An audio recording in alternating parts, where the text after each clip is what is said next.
RepairClinic.com, an appliance and HVAC part solution company that's grown into an international brand. Before AmericanEagle.com, we partially launched a new technology platform developed by another firm.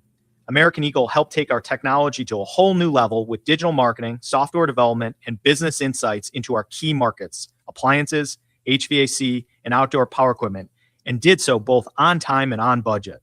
AmericanEagle.com has the resources, experience, and talent needed to produce solutions.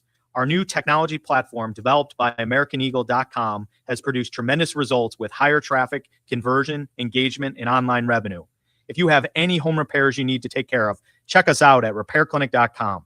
If you need a world-class website or technology project, then I would highly recommend AmericanEagle.com. Call AmericanEagle.com at 773-NETWORK. That's AmericanEagle.com, 773-NETWORK.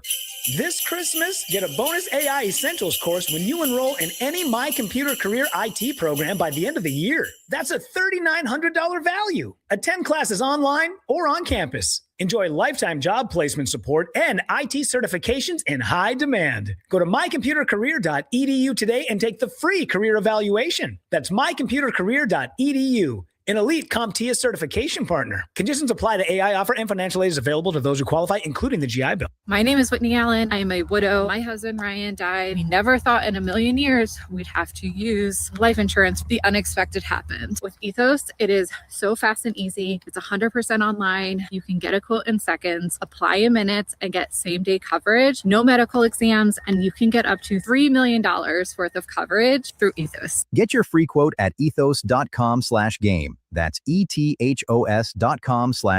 Time spent on application may vary. Online health questions required. From the Accident Recovery Team Traffic Center, don't worry about me. I called ART. Traffic. Cold out there again this morning. Traffic conditions not so bad. Traffic volumes are still fairly light. Watch out for a slowdown around a stalled out vehicle. This is on Kellogg eastbound, and it is between Southwest Boulevard and Meridian. Traffic update from 98.7 and 1330 KNSS, the Accident Recovery Team Traffic Center. I'm Jad Chambers. Weather. From Storm Team 12, it's another cold start to the day with wake-up temperatures in the teens and feel like temperatures in the single digits. But later today, we will be warming up a high of 52 degrees with those sunny to mostly sunny skies. Winds from the southwest at about 5 to 15 miles an hour. Later tonight, temperatures drop to about 26 degrees with those mostly clear skies. Heading into your New Year's Eve, mostly sunny skies, a high of 55 degrees. Then as we head into New Year's Day, temperatures take a slight dip into those upper 40s. That's your forecast from Storm Team 12. I'm meteorologist Halen Wilhite. Kansas Fan Headquarters, 97.5 and 1240 KFH Wichita, KNSS HD2 Clearwater, and Odyssey Sports Station. Hey Wichita, it's Jacob Albrock. Stay right there for the latest breaking in sports talk. It's Sports Daily coming up next, exclusively on 97.5 and 1240 KFH. Jim Rome here with your Rome Report. Wait until you hear the song that dropped about Tyler Shuck. They getting shot tonight, they getting shot tonight, she getting shot tonight, they getting shot tonight. Tyler Shuck himself singing, "We're getting shucked tonight."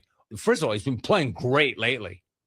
And then when you see him roll with something like that and sing the song that was written about him, I got to admit, I like the guy so much more. So much more. And I got to admit, I kind of like watching him play, too. I actually can't believe how watchable the Saints have been of late. Not just watchable, but competitive. And not just competitive, but dangerous. Never thought that I would say this. That might not be a team you want to run into right about now. I'm Jim Rome. Remember, you can follow me on Instagram at Jim Rome.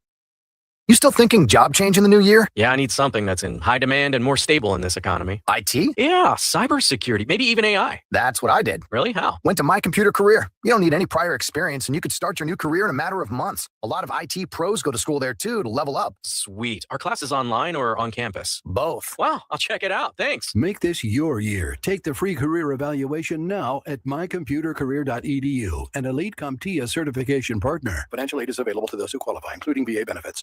On the battlefield, there's a saying America's military men and women live by.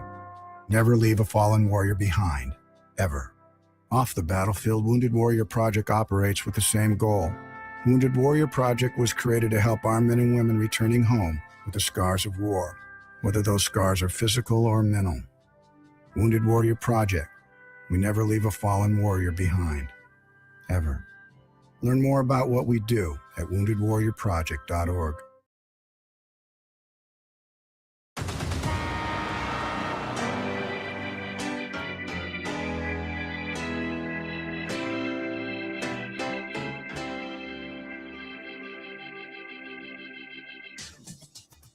Now, from Wichita's most listened to sports radio, 97.5 and 1240 KFH. This is Sports Daily.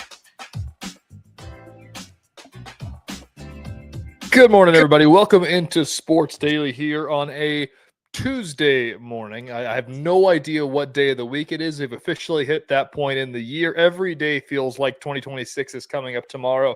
We got two more. We got a show today. We got a show tomorrow. Then it will be 2026. Tejay Cleland in with you on this morning. Jackson Schneider pulling back-to-backs, helping us out here on KFH, filling for Jacob Albrecht as he's out yonder in the other states outside of Kansas, probably where it's still 90 degrees. Jackson, let me tell you, I was down in Texas for the last week, and it was literally the truck said 90 degrees. I could not believe it. It was disgusting. Me and Max have this argument just about every single week since the Burr months have started, that I complain that it should be cold and they complain that it should be hot. Where do you stand on this? Do you like the 90-degree Christmas? I don't like a 90-degree Christmas, but I do like what we had this Christmas here in Wichita, which was like 65-degree Christmas. I thought that was pretty good, pretty nice, like right in the middle. You want to grill out on Christmas. You're one of those guys. Christmas, I will say, like the days surrounding Christmas, if it's going to snow, I'm cool with that. 100%. Right around that time. But like today, I'm past Christmas. I don't need snow. I don't need cold. I would much rather live in a warm climate. Even though I'm a perpetually sweaty individual, I would rather be warm than I would be cold. I'm with you. Now that we're putting a bow on football season as we get into the playoffs and stuff like that, the cold doesn't do us any good anymore. Like the cold was good because you didn't want to, sweat your tail off sitting at a football stadium. And now once we get into, conference basketball time, like I'm cool with wearing shorts all the time. Lots to get into today. We'll stop talking about the climate and actually talk about some sports talk radio here on KFH. We've got Wyatt Thompson joining the show at 7:15, voice of the Wildcats. We'll dig into K-State's too narrow of a win over Louisiana Monroe. We'll dig into why that was a little troubling as they begin conference play with their next opponent. Gauntlet to start conference play for them. We'll dig into what Andy Reid said yesterday in his press conference with local reporters on what the future of Andy Reid could look like. And we'll dig into Monday Night Football, which was a crazy one last night. I could not believe it. It was must-watch TV. As much flack as I gave that game of saying, oh boy, it's week 17. Who wants to watch the Rams-Falcons? Man, I could not turn the TV off last night. It was great. Lots of it coming up. That's what's on tap here, brought to you by Wichita Brewing Company, where groups gather for holiday fun while everyone is in town. Make WBC your unofficial high school or college alumni meetup spot. Over 15 different beers, a Christmas cocktail list, and pizzas everyone will love. Make Wichita Brewing Company the place where groups gather for the holiday season. Jackson, I know your day job. You're done for the year, correct? Yeah, I am off until... I think it's January 5th, which is a nice perk. You've been done. When did you get off? You got off probably like the 20th? The 19th of December. So it was my birthday is the 18th, so I got to go have some fun on my birthday and not have to wake up for work the next morning. It was Look at that. You've been homebodying it up. It's going to hit you like a ton of bricks. I know that this week the TV station is about to. I would argue I've been working harder. It's true. You got like a 8-month-old. An 8-month-old doesn't say. Got to keep it like we're at the point now. I was telling Tommy yesterday where really need to start cleaning up the Christmas decorations and things, but it's not so much because Christmas is over. It's because I've got an 8-month-old that's trying to get into everything and deciding that he likes to pull himself up now. And he is threatening to pull the entire Christmas tree down. So we got to try and get that taken care of. I know. When is we'll dig into that. It's December 30th, people. I don't know what you want us to really dig into here off the top. So we'll ask that question. When do you take the Christmas decorations down? When is an acceptable time? I feel like you get the month of January. Like The whole because month? like it's so cold outside, especially if is. you've got a bunch of lights and things like that. It's such a pain in the butt to take down. If it's freezing outside, like I get it. Leave it up. Nobody's gonna judge. But if you get the calendar into February, I'm gonna start looking at you. What about the inside decorations? That's what I'm talking about. When's the tree come down? I lived in a house where it was up for a couple of weeks after Christmas. I don't really agree with that so much. Like I'm ready for it to move on, but at the same time, like what else are we gonna have up? Are we gonna start decorating for Valentine's Day? I do not live in a Walmart. I would rather not have the Valentine's Day stuff up already, but that seems to be what's next on the list. I'm with you. Yeah, we are new homeowners. For those that have followed along with that saga throughout the show, we're new homeowners in 2025. So this was our first Christmas in the new house, and it is. I mean, we're big Christmas honks. We're Griswolds around here, so we've got everything put up. So this is about to be a very depressing house in the next coming week because we take everything down because there's going to be a lot of empty space that don't have anything to go there. So we'll figure that out as we go along here. Jackson, did you watch any of Monday Night Football? We'll touch quickly on that. I did. I found myself wondering, like mid-second quarter, how the game was happening the way it was happening, because the Falcons have not been a good team. But the last couple times I've watched the Falcons, they've beaten pretty decent teams despite being eliminated from the playoffs. And I just can't figure it out because the way Bijan Robinson ran the football last night and the way they were defending, and I know Matt Stafford threw him a couple, which helps the case certainly.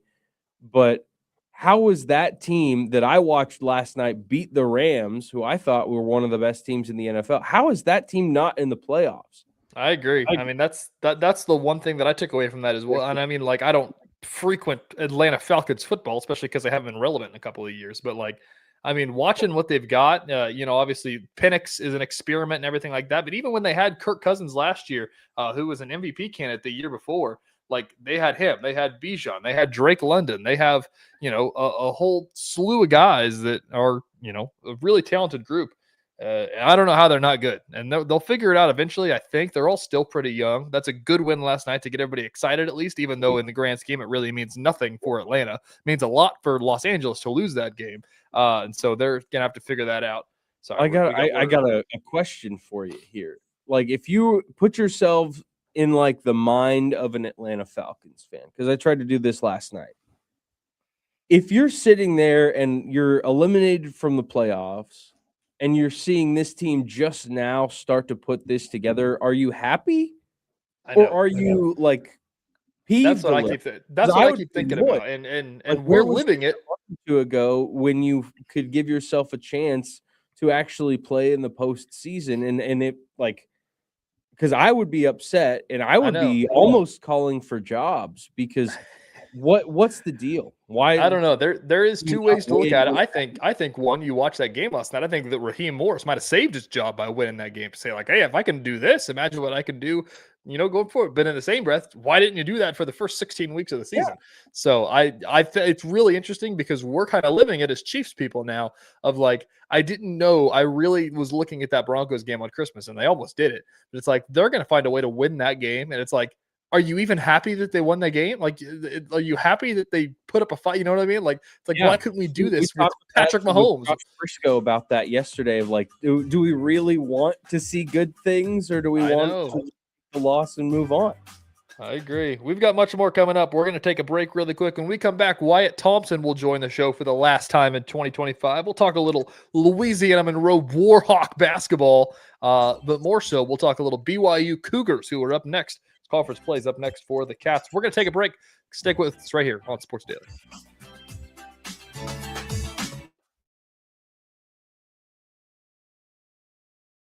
Lightning, hail, tornadoes, flooding. It's the worst of severe weather, and it's coming. Spring brings warmer temperatures, but also dangerous weather conditions. Stay up to date day or night with the Storm Team 12 weather app. You'll get accurate forecasts so you can plan ahead and stay safe, no matter the weather. Download the Storm Team 12 weather app, brought to you by Stutzman's Greenhouse. The future of television has arrived. Next Gen TV is here with stunning video, movie theater quality sound, enhanced voice clarity, and interactive features, all upgradable for the future. Learn more at watchnextgentv.com.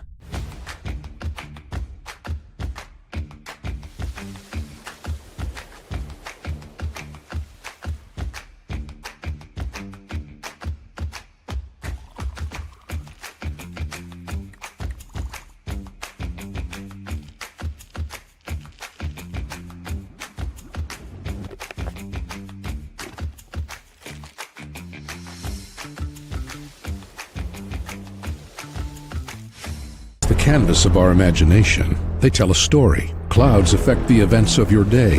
Sometimes they growl, sometimes they inspire, but they're always the messengers of nature's mood written in the sky. Storm Team 12 understands the language of clouds. We're dedicated to decoding their message so you know what to expect. Behind every cloud, there is a story waiting to be told. Trust Ross Jansen and Storm Team 12, alerting you first to the impact on your life. We are following a breaking update. Every day, all day, stream the stories that have you talking near and far. Whoever is behind the wheel of this bus is not stopping. From hundreds of local reporters and meteorologists spanning the country. Chaos here this morning at the UW campus. Search LNL for the all-new Local News Live streaming app. Odyssey is one of the most influential audio and entertainment brands in the nation. You already know Odyssey's iconic local radio brands in Wichita. But did you know Odyssey has the country's best collection of music, news, and sports brands? Odyssey is also a premium podcast creator, major event producer, and digital innovator. Odyssey brings people together across the country and right here in Wichita. Odyssey also delivers meaningful radio and digital audio results. Find out our story and impact at odysseyinc.com/Wichita. Make yourself known now. 31001 in traffic pursuit. Oh my God, here. Investigate TV Plus begins with real people. We investigate stories that impact you And inspire change every day. Something is broken. Real problems. Why are they hiding it? And real solutions. My daughter was dying in front of me. What was your reaction when he said that? Investigate TV Plus, weekdays at 3:30 p.m. on KWCH.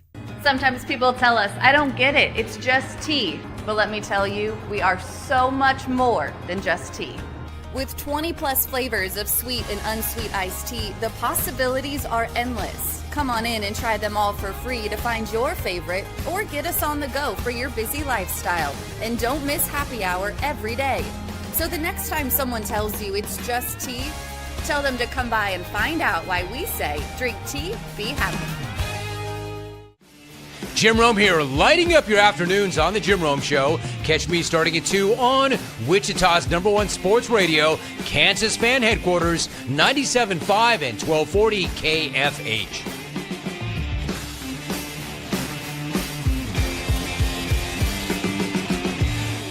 Mornings are busy. We're here to make your mornings better. We report the stories that affect you. 3 more hospital lies from contaminated apple juice just a day after the FDA issued a recall. We're here to make your mornings better. Closing east and westbound lanes of K96 for repairs. With 12 News, you're prepared for your whole day. Scattered thunderstorms across the state into the afternoon. Stay a step ahead with 12 News this morning on KWCH and KSCW.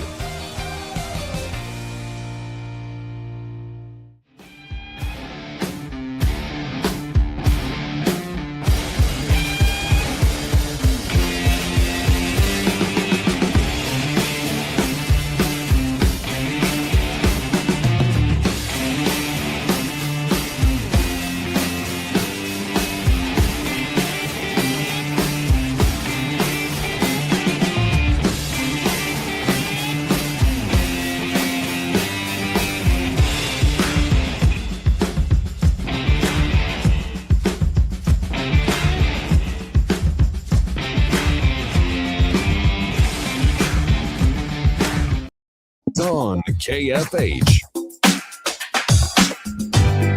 And now, digging deeper with the teams you follow, it's another Sports Daily Insider interview on KFH.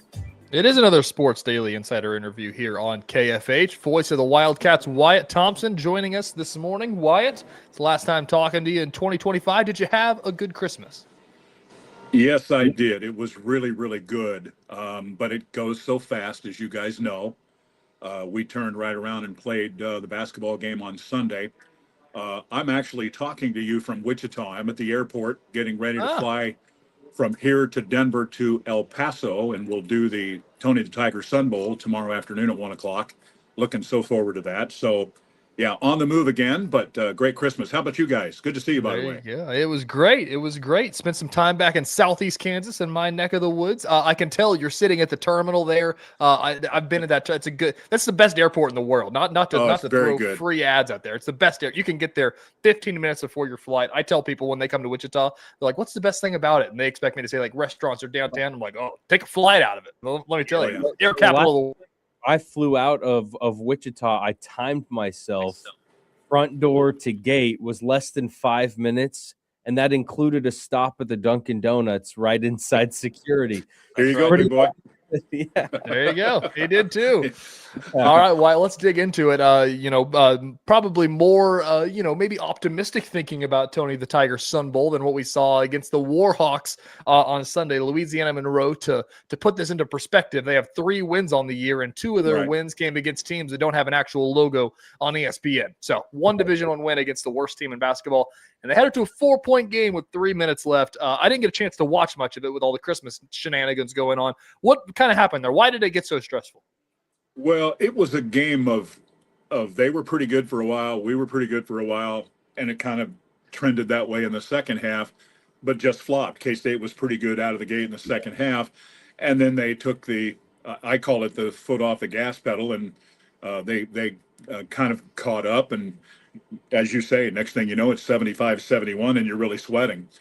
I think it's a situation where K-State was in such control after. I mean, think about this. They had a 22-6 run to get back into the game, and K-State prior to that run was dominating, and then they dominated after they made that run there in the second half, and K-State was the better team for a while. So I guess what I'm struggling to say is, I'll just be blunt, it was a struggle, and it shouldn't have been.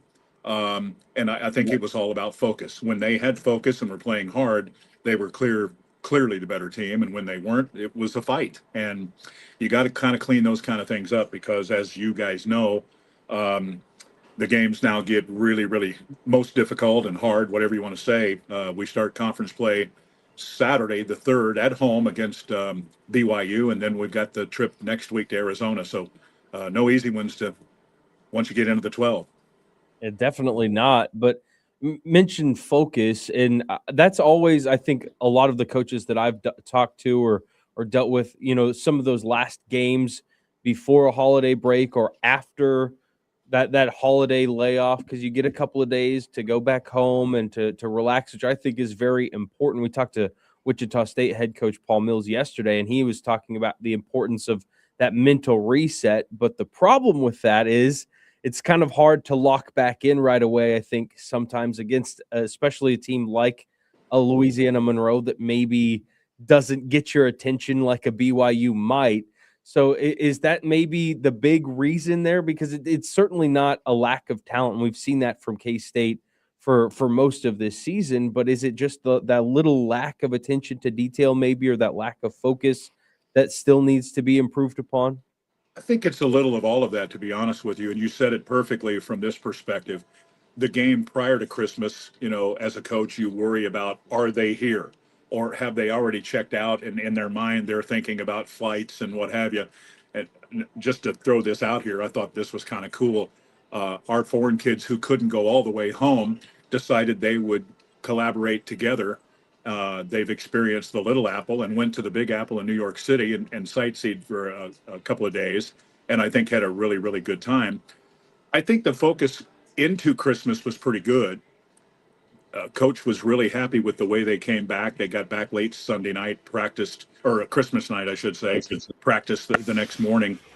And he was really happy with the way they came back in terms of their shape and, focus and that kind of stuff. But then you get into the game and if I know, TJ, you mentioned you didn't see much. To put it into perspective, how much focus matters. TJ, this is the truth. Ready? PJ had 1 point at halftime and finished with 24. That tells you a lot, right? It does. And this is a team that I think we've seen, and this may be an all-year thing, pretty good offensive basketball team, but they've got a ways, and I mean a ways to go on the defensive end and consistency. Just, when they are locked in, to hang in that vicinity. They don't have to be at 99% all the time, but be at 85, not 55, right? Yeah. I don't know if that's the right way to say it or equate it, but hey, they've got to be more consistent. Period. Yeah, that's been the biggest thing that we've seen all year since they got the first loss of the year. And, it's been a similar trend, and that's the kind of thing that you can take away from non-conference games is what are the trends, what do we need to fix before we get into the games that really matter. We've talked about this team. Jacob and I share the same sentiment, I think, is with you as well, is that K-State's a program where if you don't make the tournament, it's a failed year. And with this roster, if you get PJ Haggerty to come play basketball for you, you need to make the tournament. If they don't, it's going to be a failed year. And it's going to take, they didn't have the non-conference that dominated and got all the key wins they needed to. They lost a couple games they should have won, which is going to go against the at-large resume. But they're in the Big 12 where every single game is a quad one game, basically. Yeah, for sure. How important does this stretch get? Well, I think everything is important. Let me give you an example. I think they were 53 in the net going into ULM. They kind of sloshed their way through that, I'll say. I looked the next morning, and they go from 53 to 59. And I thought they might fall even a little bit farther than that, just based on where ULM is in the grand scheme of things, because they were in the mid 350s, right? I mean, they're one of the poorer teams in all of college basketball, and K-State's had a couple of those on their schedule, including Mississippi Valley State. So it all matters. But your point is a good one, too, that the games get harder. But also with that, hopefully the focus is better. As a team, you're making some progress, and I want to talk about that briefly too. But every night out, you're probably going to help yourself more times than not. There may be an exception or two, whether it's, not picking on anybody, but, we don't know how good UCF is. Colorado lost at home to Northern Colorado the other day. But most of the time when you're playing in the Big 12, you're going to play a team where you're probably going to be helped more times than it's even Steven or lower than that, if that makes sense. In terms of the improvement, here's the one thing that I think I would point out. I do think you see that those, I'll call them the four core guys, okay, have been pretty good offensively and bring some things to the table. And of course, I'm talking about Abdi, Nate, PJ, and David Castillo. But I'm excited about Kamari and what he's doing. And I really, really think that we're starting to see Doreen Buka play better. And better helps. I mean, he had a 13-minute game the other night and had 7 points, 3 rebounds, and a block. And he had a 5-5-5 game prior to that. So he's stepping up. Elias is becoming more of a guy you can rely on. I loved his effort at times on Sunday because he was getting on the floor, and he has really good basketball IQ. He's starting to figure out the American game. So you get those guys even a little bit better. All of that matters and helps. Wyatt, Taj Manning stood out to me a little bit on Sunday. He's not a guy that got or has gotten a ton of run so far in his K-State career, but over the last few games, we've seen him more and more. And I know he just played 13 minutes on Sunday, but he puts up 8 points, pulls in 7 rebounds, had a couple of assists. Like, he seems to be one of those guys that's making some improvement to provide some help to those 4 key guys you just mentioned.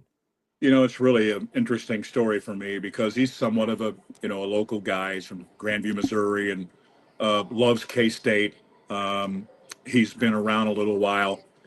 I think probably some would say he's not good enough to play at the Big 12 level, but I think he's improved enough that he can help some. And you mentioned those numbers. when he plays like that, and he's one of those guys that doesn't mind getting dirty and getting on the floor and playing hard. He had a couple of terrific passes to Buka for stuffs in the game against Louisiana Monroe. And he's just, you can see that he's more confident in really everything he's doing. And he's gone from 5 or 6 minutes a game up to 12, 13, 14, 15 minutes a game. And can he do that in the Big 12? Well, we'll see. But I think at least he goes into league play as a confident player. And maybe that helps you some too. But I'm one of those guys that always says you need a guy or two like that on your team. You can't have too many of them, right? Yeah.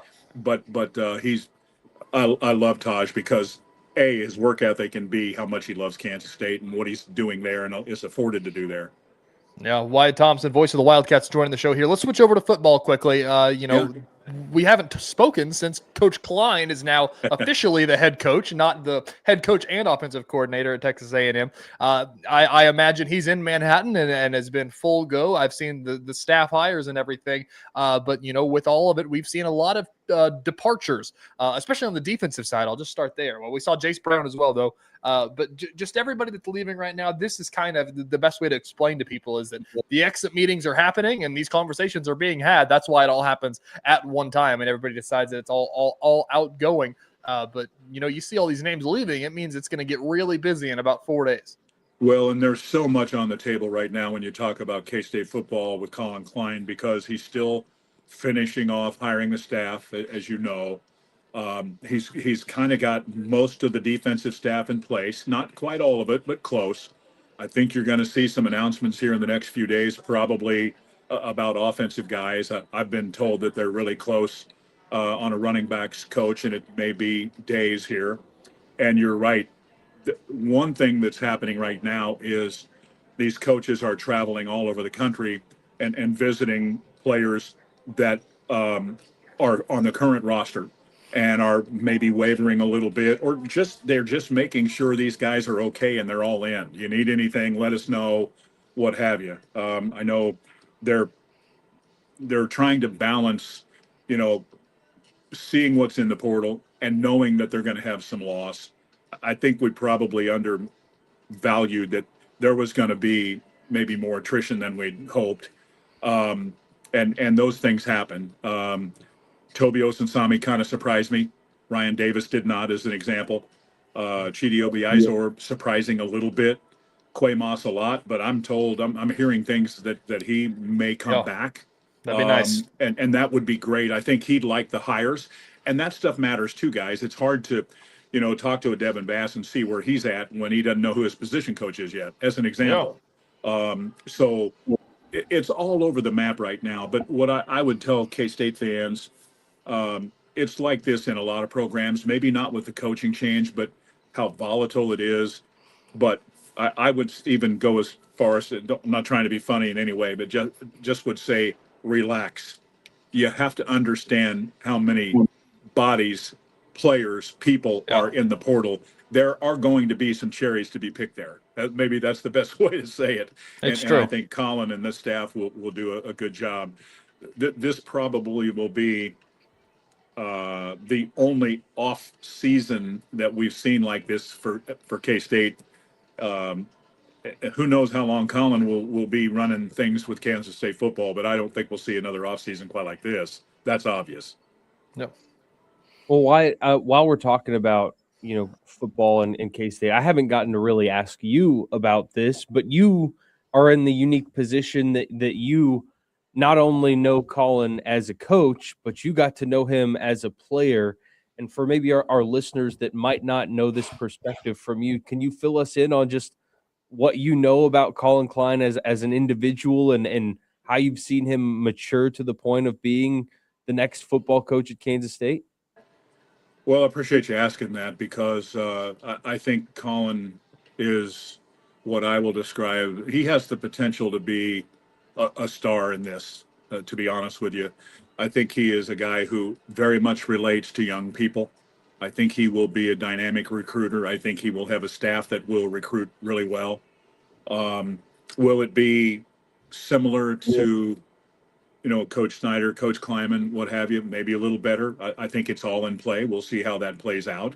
But the point is that he's young, energetic, understands what's going on and how the portal is working, and yet trying to figure out what's next, right? Because the landscape is so weird. You have to stay so engaged. And I'm rambling a little bit about it to say this. Colin is one of the most unique people that I've had a chance to meet in a 50-year broadcast career.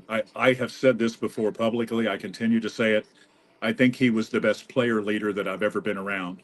And that's a mouthful when I've been around guys like Terrence Newman and Darren Sproles and, Jordy Nelson and people like that. Is there a lot of separation between all of those guys? Not necessarily. But Colin had that natural ability to throw 115, 20 guys on his shoulder and say, follow me, fellas. You saw what he did as a junior. Remember now, this was a guy that came to K-State and was not going to be a quarterback, right? But once he became one, he became a pretty damn good one. And like everything else in his life, he's a good human. He's a good father, husband, parent, whatever. And I think he's going to be sensational at this. And he's just a very confident, secure guy, believes in what he's doing.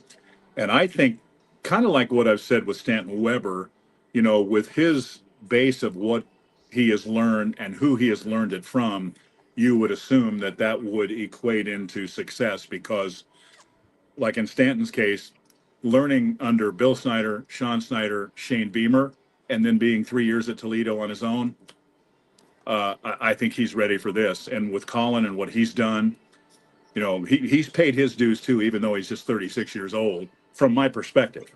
I guess paying dues is different for everybody in eyes of the beholder, but for what he's done in a short period of time, I think everybody sees that he's special, and I believe he is.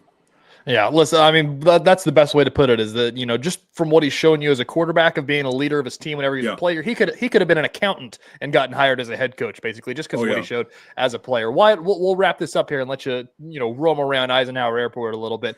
Sun Bowl, let's talk some Sun Bowl. Sun Devils versus Blue Devils, right? Is Darian Mensah playing? You got to call him, almost beating K-State last year. Oh, yeah, and it's an interesting thing because when you prepare for these games, and I love the preparation part of it, but I have to say it's much more of a challenge now with opt-outs with the NFL. You've got injuries, of course, that makes a difference. And then the portal. You'd be surprised at how many players from these teams, in particular Arizona State, are in the portal. We've had opt-outs with – I'm looking at my depth chart with Duke here, and their top tackle offensively, Brian Parker, has opted out, getting ready for the NFL. And let me put that into perspective for you. Their offensive, they had a nice year, man. They won the ACC championship, surprised Virginia in the title game. But their 5 starters on the offensive line played 13 games together. That's kind of a rarity, right?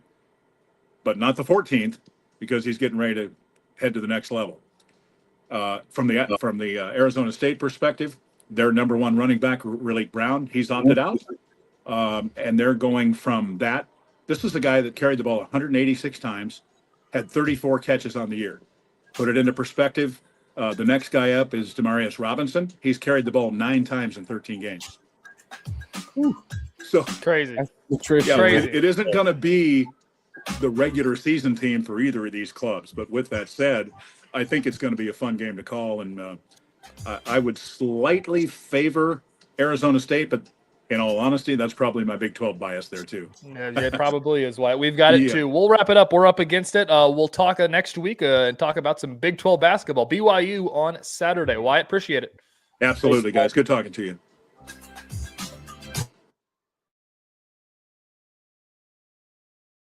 Lightning, hail, tornadoes, flooding. It's the worst of severe weather, and it's coming.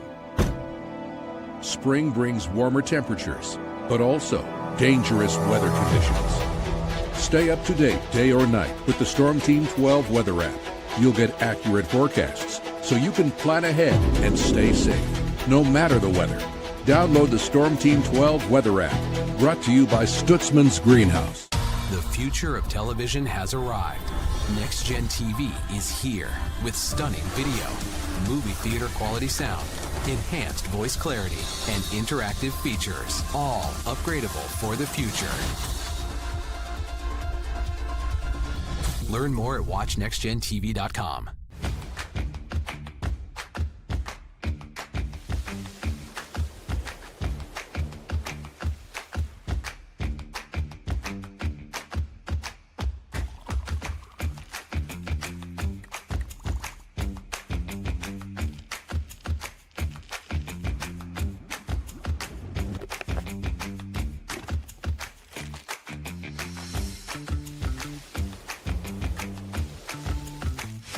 The canvas of our imagination. They tell a story. Clouds affect the events of your day. Sometimes they growl, sometimes they inspire, but they're always the messengers of nature's mood, written in the sky. Storm Team 12 understands the language of clouds. We're dedicated to decoding their message so you know what to expect. Behind every cloud, there is a story waiting to be told. Trust Ross Jansen and Storm Team 12, alerting you first to the impact on your life. We are following a breaking update. Every day, all day, stream the stories that have you talking near and far. Whoever is behind the wheel of this bus is not stopping. From hundreds of local reporters and meteorologists spanning the country. Chaos here this morning at the UW campus. Search LNL for the all-new Local News Live streaming app.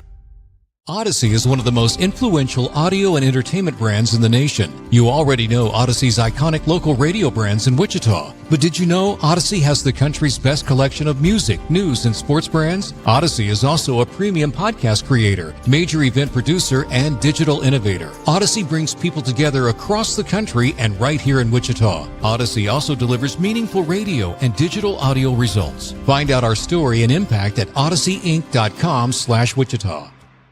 Make yourself known now. 83-1001 in traffic pursuit. Oh my God, here. Investigate TV Plus begins with real people. We investigate stories that impact you. And inspire change every day. Something is broken. Real problems. Why are they hiding it? And real solutions. My daughter was dying in front of me. What was your reaction when he said that? Investigate TV Plus, weekdays at 3:30 p.m. on KWCH.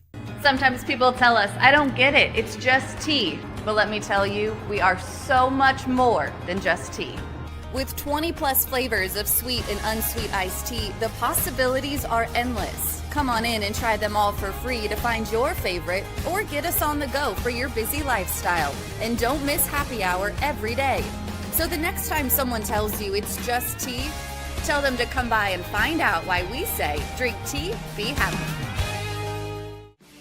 Jim Rome here, lighting up your afternoons on The Jim Rome Show. Catch me starting at 2 on Wichita's #1 sports radio, Kansas Fan Headquarters, 97.5 and 1240 KFH.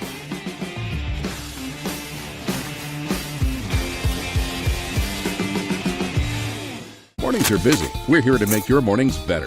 We report the stories that affect you. 3 more hospitalized from contaminated apple juice just a day after the FDA issued a recall. We're here to make your mornings better. Closing east and westbound lanes of K96 for repairs. With 12 News, you're prepared for your whole day. Scattered thunderstorms across the state into the afternoon. Stay a step ahead with 12 News this morning on KWCH and KSCW.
Welcome back into Sports Daily here on a Tuesday. It's December 30th. We're wrapping up the year, getting ready for the new year. If you missed any of Wyatt Thompson in the past segment, the voice of the Wildcats, you can go back on the Odyssey app, listen to the podcasted version, as you can listen to all of our shows on the Odyssey app or where you get your podcast to listen to all of our sports talk here on KFH. Sports Talk on KFH presented by Paramount Plus. Count on Sundays all season long with the NFL on CBS and Paramount Plus. One more Chiefs game for us. It's weird to think about that we know when the Chiefs season is going to end, but that's the reality that we're living in. They'll play the Las Vegas Raiders on Sunday. You can watch that one on Paramount Plus or locally here on KWCH. Channel 12 will have that game. It's a noon kick as we will wrap up. I think it's a noon kick. I guess I don't know that. I need to double check. It was one of the TBD games.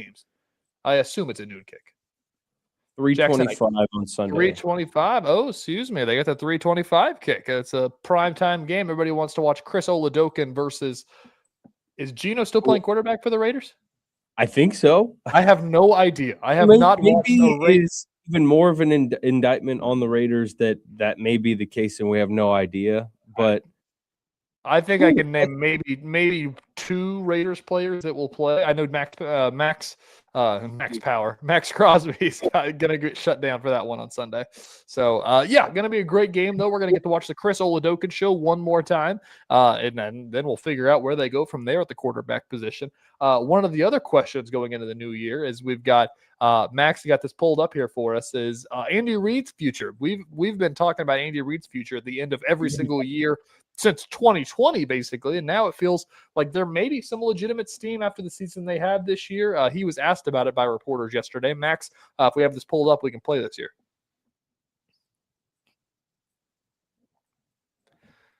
Maybe we don't have it pulled up. We'll get it whenever we get it pulled up, Max. Just go ahead and play it once we get it punched in there. But yeah, Andy Reid spoke to reporters yesterday. It's just been a weird year. There's been a lot of people. I don't know. It was, yeah, I can hear it. Max and I can hear it, but I think it's playing. So go ahead, Max.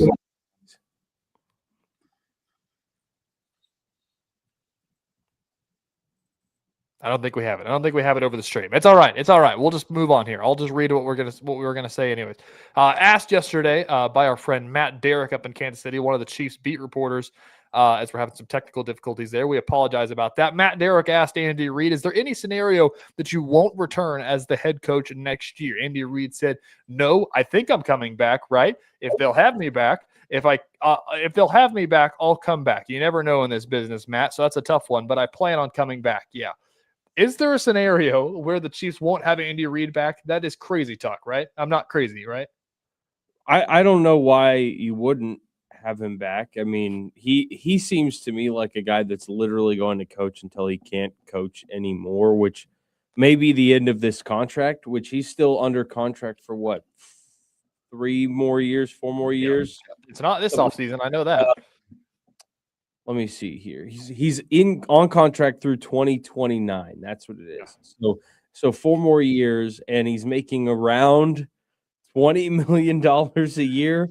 So I think he's going to keep coaching until they don't let him coach anymore. And if you're the Chiefs, like Clark Hunt or Brett Veach or Mark Donovan, like you would be silly not to have him come back. Despite the struggles this year, I think you had to know that was coming at some point because you have to pay for the success in a league like this. Like it is designed to create parity and for dynasties to not exist. So when you can create a dynasty like Andy Reid has helped to create, you're going to pay for that with a bad year or two every once in a while. Yeah. Just when it all catches up to you. I don't think it has anything really to do with Andy Reid like struggling or falling behind as a coach as much as it has to do with just players getting older and then dealing with injuries and like the salary cap, like everything else outside of Andy Reid is probably why the Chiefs struggled this year. I don't have any qualms with him whatsoever coming back. I'm actually very glad he's coming back because if there's anybody who can get you back to success after a down year, it's probably Andy Reid. This is an interesting conversation, and every time I have it with Jacob, he just kind of wants to punch me in the face, and I don't blame him. It's a crazy conversation to have, but like there's been a lot of speculation online about the offense this year. And for good reason. They sputtered in a lot of big spots, but it was still, it was an okay offense. But like, it felt like they weren't utilizing the tools that they had to their disposal. Like they had probably the best wide receiver core, deepest wide receiver core, in the AFC and the AFC West for sure.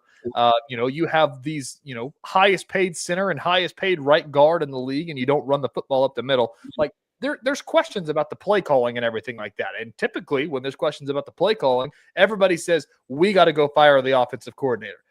The Chiefs offensive coordinator does not call the plays. And so there's been a lot of Chiefs fans that have said, like, Andy's lost the fastball. Andy's lost the fastball. Was there any qualm with you with, play calling, with decision making, as an observer? Not really. The main issue that I had with the Chiefs and their play calls, and I'm going to use air quotes as I say play calls, because it's more play execution than anything. A huge part of what the Chiefs offense is RPOs. There is a run and a pass option on virtually every play. And for the first half of the season, that was what the Chiefs had relied upon. But Patrick Mahomes really struggled with the running part of that. He went to the pass read almost every single time, whether that was the correct read or not. And a lot of times in certain mistakes that he made, that was the wrong read. I think specifically to the Colts game, which the Chiefs ended up winning, but they had the ball. I think it was their first drive of the game. They were pinned like inside their own 10-yard line, and one of their first plays they run was this RPO where Patrick Mahomes kind of puts the ball in the belly of the running back, and all he has to do is let go of that football, and you're probably going to get a 2, 3, 4-yard gain. It's not going to be the greatest run of all time because, as I talked about yesterday with Tommy, like the Chiefs running game has not been good enough because you don't have that kind of talent there right now. It doesn't seem like, but all Patrick Mahomes wanted to do was pull that ball and throw it. He slings it right into the face of a Colts defensive end who tips it up in the air, almost like a volleyball set, catches it himself and falls to like the 2-yard line and sets up the go-ahead touchdown early in the game for the Colts. But we saw that from Patrick Mahomes a few too many times this year, probably more than we have in the past. And I don't really know what the deal was there, but I didn't have issues with the Chiefs play calling. I just had issue with how they were executing the called play. That was I agree. It's a weird, kerfuffle. Maybe their best way. I don't know if that's a right word or not. Conundrum, maybe.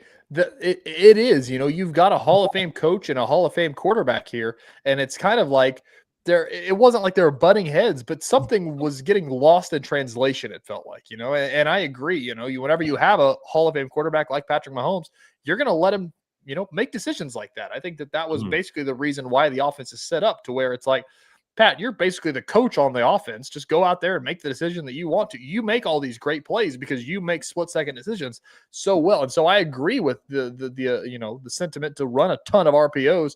But whenever it's not working, do you, as a coach, do you look at Patrick Mahomes and be like, listen, man, we got to take some decision-making power out of your hand? Like, can you tell Patrick Mahomes that? Honestly, I don't think you want to like say it as though like he hasn't been good enough, but he may know. I think a lot of the best in the NFL have no issue looking in the mirror or watching film and going, yeah, that's my fault. I made the mistake there.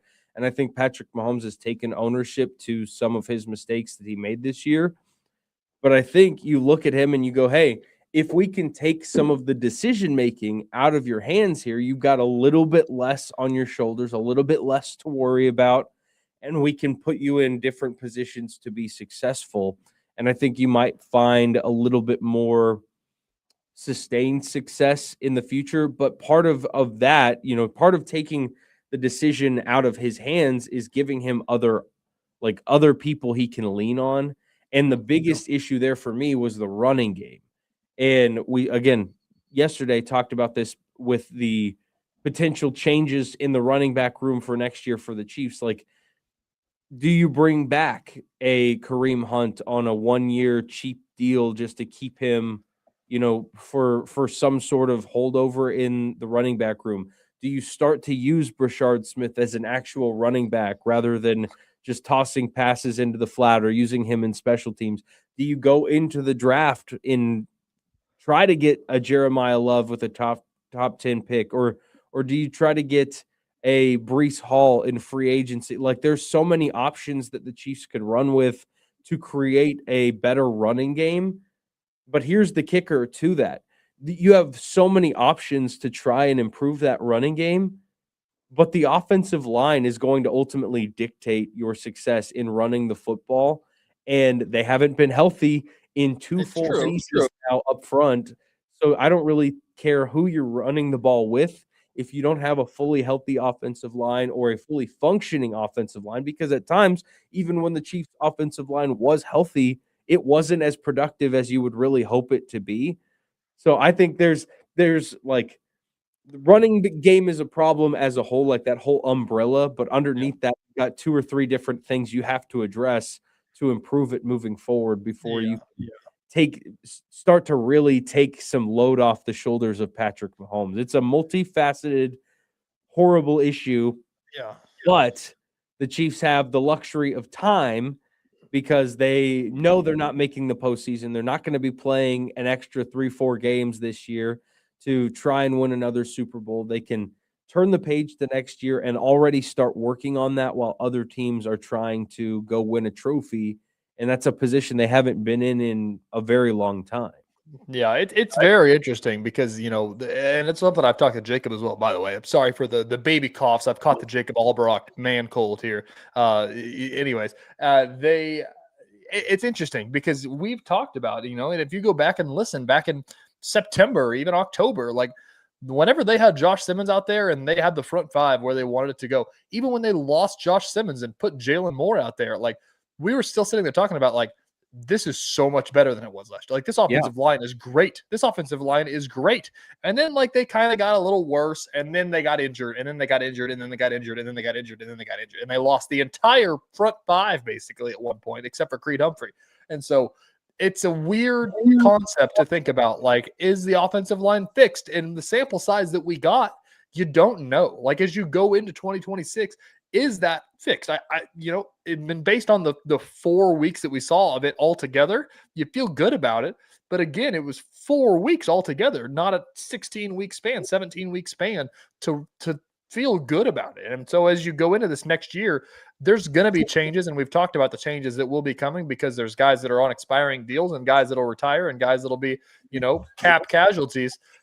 Do you run back as much as you can, or do you just say like, we got to try something? I think this last couple of years was to run it back. You're going to keep running it back until it's not successful. Well, it wasn't successful. Like, it's time to move on and try some new things and maybe bring in some new talent, some fresh perspectives, whether that's players or coaching staff or both.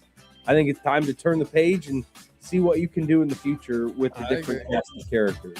There's a lot of interesting stuff coming on. We've talked about the running back room a lot. I want to dig more into that on the other side of the break here. Coming up, another hour of Sports Daily. Jackson Schneider, Tejay, Cleland with you. Brought to you by Prairie Fire Coffee, keeping us fueled up on a January 30th heading into the new year. We'll be right back.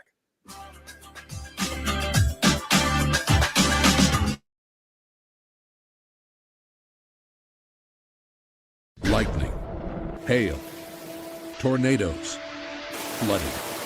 It's the worst of severe weather, and it's coming. Spring brings warmer temperatures, but also dangerous weather conditions. Stay up to date day or night with the Storm Team 12 weather app. You'll get accurate forecasts, so you can plan ahead and stay safe, no matter the weather. Download the Storm Team 12 weather app, brought to you by Stutzman's Greenhouse. The future of television has arrived. Next Gen TV is here with stunning video, movie theater quality sound, enhanced voice clarity, and interactive features, all upgradable for the future. Learn more at watchnextgentv.com.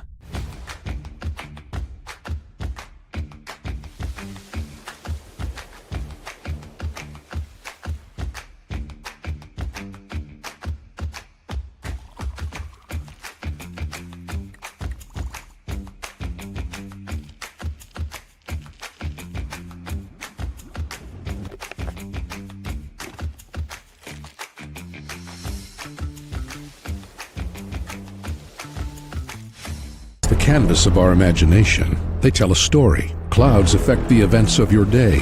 Sometimes they growl, sometimes they inspire, but they're always the messengers of nature's mood written in the sky. Storm Team 12 understands the language of clouds. We're dedicated to decoding their message so you know what to expect. Behind every cloud, there is a story waiting to be told. Trust Ross Jansen and Storm Team 12, alerting you first to the impact on your life. We are following a breaking update. Every day, all day, stream the stories that have you talking near and far. Whoever is behind the wheel of this bus is not stopping. From hundreds of local reporters and meteorologists spanning the country. Chaos here this morning at the UW campus. Search LNL for the all-new Local News Live streaming app. Odyssey is one of the most influential audio and entertainment brands in the nation. You already know Odyssey's iconic local radio brands in Wichita. But did you know Odyssey has the country's best collection of music, news, and sports brands? Odyssey is also a premium podcast creator, major event producer, and digital innovator. Odyssey brings people together across the country and right here in Wichita. Odyssey also delivers meaningful radio and digital audio results. Find out our story and impact at odysseyinc.com/Wichita. Make yourself known now. 8310 in traffic pursuit. Oh my God, here. Investigate TV Plus begins with real people. We investigate stories that impact you. And inspire change every day. Something is broken. Real problems. Why are they hiding it? And real solutions. My daughter was dying in front of me. What was your reaction when he said that?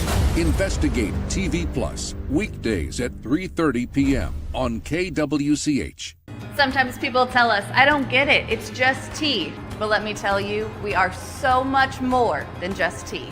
With 20 plus flavors of sweet and unsweet iced tea, the possibilities are endless. Come on in and try them all for free to find your favorite or get us on the go for your busy lifestyle. And don't miss happy hour every day. So the next time someone tells you it's just tea, tell them to come by and find out why we say, drink tea, be happy. Jim Rome here, lighting up your afternoons on The Jim Rome Show. Catch me starting at 2 on Wichita's #1 sports radio, Kansas fan headquarters, 97.5 and 1240 KFH.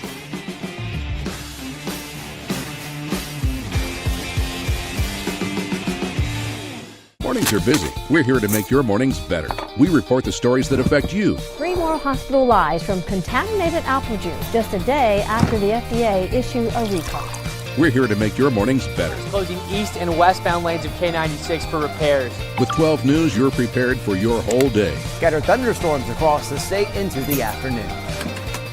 Stay a step ahead with 12 News this morning on KWCH and KSCW.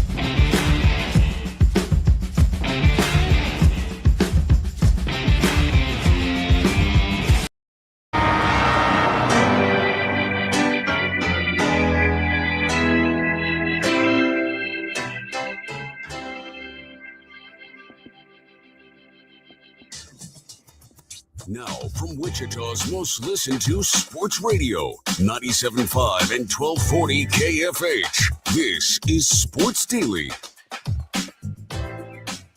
What's up, everybody? Welcome back into another hour of Sports Daily here on KFH. Jackson Schneider in for Jacob Albrock, Tejay Cleland, as we wrap up the year of 2025. As Jacob always tells you, this is the perfect time to give a call to Crestview Country Club, as it is freezing cold outside. Last week was a pretty good week for golf. Jackson, you a golf guy? Do you golf? I don't do it well, but I do enjoy it. You know, Yeah, okay. I haven't played a lot over the last few months. It's hard to with a little guy at home, I but imagine. I'd like to get back out there. Maybe not today or in the next couple of days while it's really cold, but I would have loved to over Christmas. It was Yeah, I beautiful agree. outside. beautiful. I know. It killed me. I had so many plans going on, and I had to get up to Arrowhead to go cover that game because I would have 100% swung the golf club, especially with my father-in-law. It was killing him that we weren't swinging golf clubs, mostly because we were puppy sitting all day. In case anybody saw at the beginning of the show, that we are puppy sitting. That's actually our puppy. We're not puppy sitting.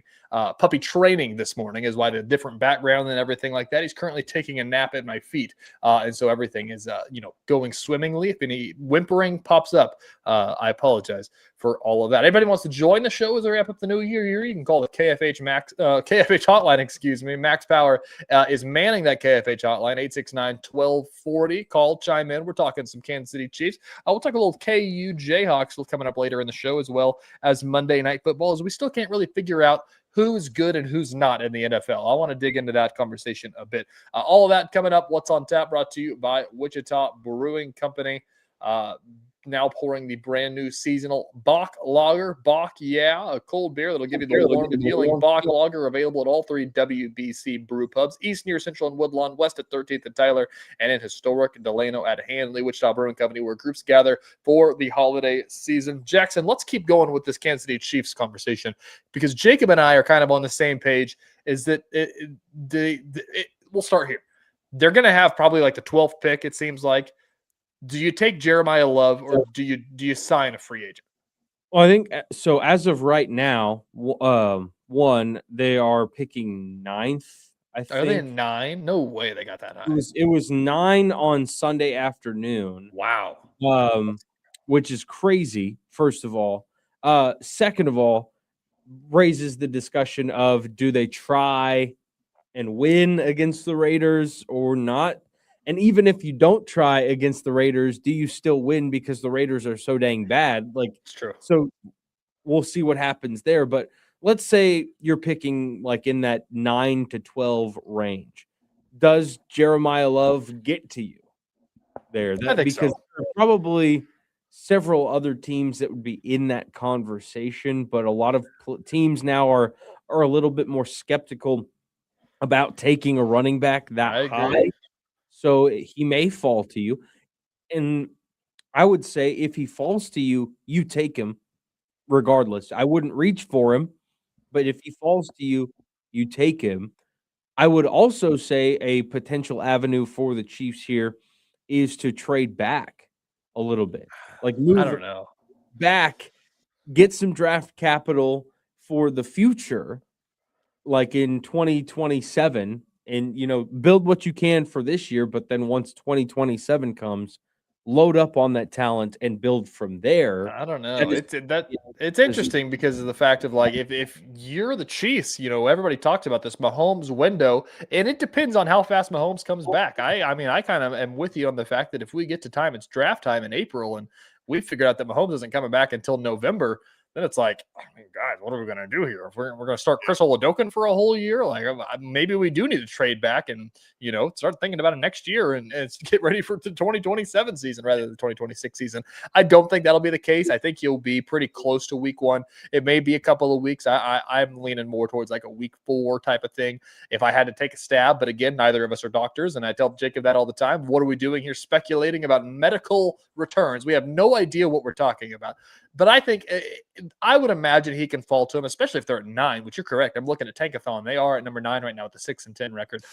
But either way, furthering the conversation here, either they're going to draft Jeremiah Love or they're going to go sign somebody potentially like Breece Hall, which would be great. I don't think they can get by, skating with just a middle of the road guy. I think they need to go get something. I agree they'll probably bring Kareem Hunt back on something that's pretty cheap, but I don't see a world where Isaiah Pacheco comes back on this team. He hasn't had the year or the year and a half since he broke his leg in half last year that he's was having his rookie year. So I think they will make a change. The bigger question that I want to ask you about that Jacob and I have talked about a lot is, do you retool what the Chiefs look like if you go do something like that? Because if you go get Jeremiah Love, or if you go get Breece Hall, quote unquote, Breece Hall-ish player, you're not going to put him back there to carry the ball 8 times a game like Isaiah Pacheco does. Yeah. You think Andy Reid can transform into that? I think he could. I think he probably should as well. Like, looking at the Chiefs running back room, I think the only running back that's still going to be on contract after this year is Brashard Smith. So you're going to have to make some decisions. And again, like whether you keep Kareem Hunt on a league minimum or a very cheap deal, I think he's making like 1.3, 1.4 million this year, which isn't all that much in the grand scheme of things, but in the Chiefs cap situation, like you can trim a little bit off of that because he's going to be 31 or something like that next season, then that would certainly help.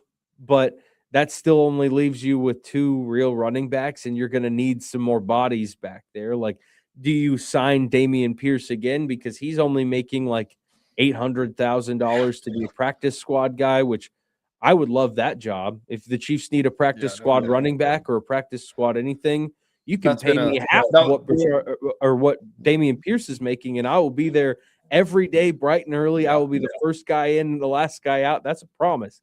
That was that was a fun Christmas conversation of saying, like, how much do you think Chris Oladokun actually makes? I'm like, I mean, probably like $500,000 just to kind of go to practice. And I'm like, what? He does? It's insane. But my point being, like, you're going to be in a position where you probably need to draft at least one running back because you just simply need the bodies. It just depends on, do you go for that top tier guy? And I think, again, if Jeremiah Love is there, you take that shot, because I agree. You can get anywhere close to recreating what the Bills have right now with James Cook. You're going to be in a great position because they're a first offense, what they want to be with Josh Allen, but they have this incredible running game that they can rely on when Josh Allen has an off day like he had on Sunday against the Eagles, where they can rely on this incredible back to keep them in games and put them in a position where they still have a chance to win. Yeah. And you, with a quarterback that's coming off an ACL and an LCL injury, like, it would behoove you to give your 100% an option to just hand the ball off and carry the ball down the field that way. Like, retooling the offense is the only way to go, both for the future, because Patrick Mahomes, he's not going to be more mobile than he was this year, probably ever again, because 1, he just tore his knee, like we said, and 2, he's going to start getting a little bit older. And if he's going to be playing in this league for 15 or more years, like, Tom Brady, he's going to have to stop running around all the time. He's going to have to become more of a pocket passer. And you can develop that by giving him a running game around him and a more reliable offensive line. So, again, lots of things to fix. I'm at the point now in this conversation where if they don't invest in a running back and change the way that they run their offense, like, I'm gonna go feral on sports talk radio. It just makes too much sense not to do it. Like, they are at the point now where I agree with everything you just said about what the Bills do. And the reason it works so well, like, Josh Allen was a guy that would throw 40 passes a game like Patrick Mahomes would do. And the Chiefs try to do it. The fact of the matter is, I don't think Patrick Mahomes got worse. I don't think the Chiefs offense got worse. This wide receiver core is the best wide receiver core the Chiefs have had under Andy Reid, probably. Like, it's better than the Legion of Zoom, I think, even with the old Travis Kelce as a part of this. The fact is that defenses are better than they used to be. And the NFL goes in cycles like this. Back whenever Patrick Mahomes was a rookie, a second-year, third-year player, whenever he was lighting the world on fire, it was like, holy cow. He's going to throw for 500 yards a game, and they're going to score 50 points every single time out, and that's how they're going to win football games. That's how they did win football games. Their defense was terrible back then. They've made the adjustment a little bit, where last year they were a defensive-heavy team. This year, defense wasn't there quite as much as it was the year before, but everybody, I mean, I would love to look up the stat. The unders on sportsbooks have to have hit at a 75% clip in the last 2 years, because offenses just aren't as good as they were. Not because the offenses are worse, it's because defenses are better. And the way you can, combat that is trying to control the clock, trying to control the football. You do that with an elite running back. And the Kansas City Chiefs, this is the point that drives me the most insane, is they've got the highest paid center and the highest paid guard in the National Football League. Like, they're not tackles to protect your passer. They're middle offensive linemen, interior offensive linemen that can plug up holes and let your guy go to work. Like, they have to do it. I think that they have to absolutely do it at this point. It makes too much sense not to. I think they do draft Jeremiah Love, but if Breece Hall's on the table and they have a good feeling they could get him, which Breece Hall, likes Kansas City. It's a conversation that we'll have. It'll be a really interesting conversation come April, come June, everything of that nature. Come May, excuse me, I skipped a month there.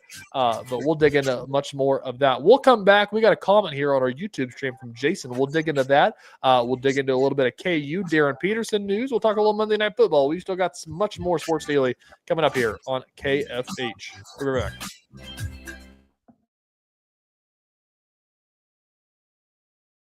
Lightning, hail, tornadoes, flooding.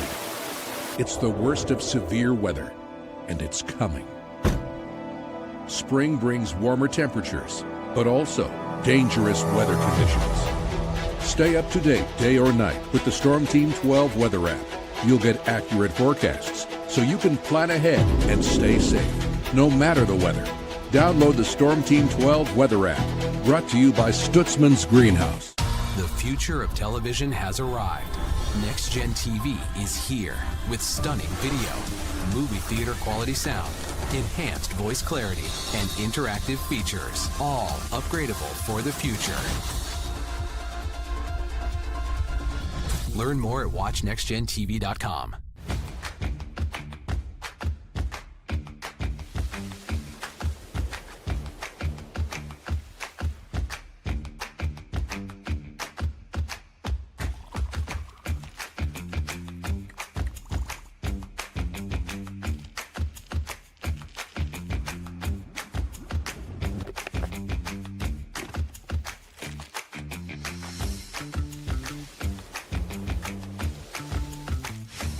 Canvas of our imagination. They tell a story. Clouds affect the events of your day. Sometimes they growl, sometimes they inspire, but they're always the messengers of nature's mood written in the sky. Storm Team 12 understands the language of clouds. We're dedicated to decoding their message so you know what to expect. Behind every cloud, there is a story waiting to be told. Trust Ross Jansen and Storm Team 12, alerting you first to the impact on your life. We are following a breaking update. Every day, all day, stream the stories that have you talking near and far. Whoever is behind the wheel of this bus is not stopping. From hundreds of local reporters and meteorologists spanning the country. Chaos here this morning at the UW campus. Search LNL for the all-new Local News Live streaming app. Odyssey is one of the most influential audio and entertainment brands in the nation. You already know Odyssey's iconic local radio brands in Wichita. But did you know Odyssey has the country's best collection of music, news, and sports brands? Odyssey is also a premium podcast creator, major event producer, and digital innovator. Odyssey brings people together across the country and right here in Wichita. Odyssey also delivers meaningful radio and digital audio results. Find out our story and impact at odysseyinc.com/Wichita.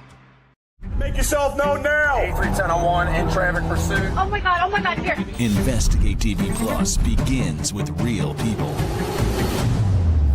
We investigate stories that impact you. And inspire change every day. Something is broken. Real problems. Why are they hiding it? And real solutions. My daughter was dying in front of me. What was your reaction when he said that? Investigate TV Plus, weekdays at 3:30 p.m. on KWCH. Sometimes people tell us, I don't get it, it's just tea. But let me tell you, we are so much more than just tea. With 20 plus flavors of sweet and unsweet iced tea, the possibilities are endless. Come on in and try them all for free to find your favorite or get us on the go for your busy lifestyle. And don't miss happy hour every day. So the next time someone tells you it's just tea, tell them to come by and find out why we say, drink tea, be happy. Jim Rome here, lighting up your afternoons on The Jim Rome Show. Catch me starting at 2 on Wichita's #1 sports radio, Kansas Fan Headquarters, 97.5 and 1240 KFH.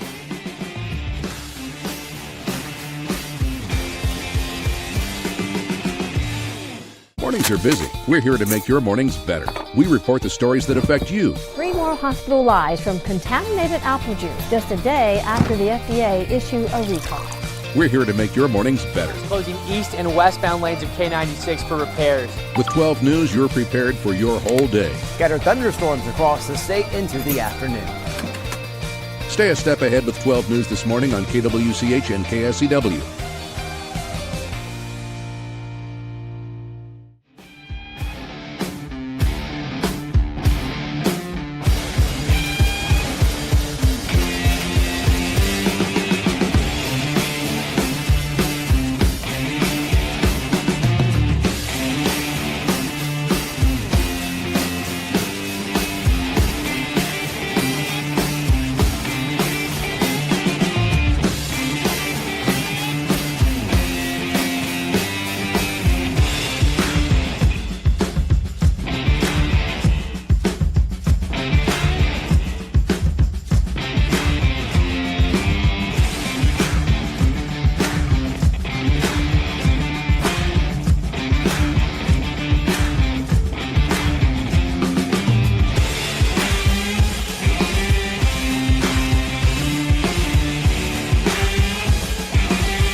Daily on KFH.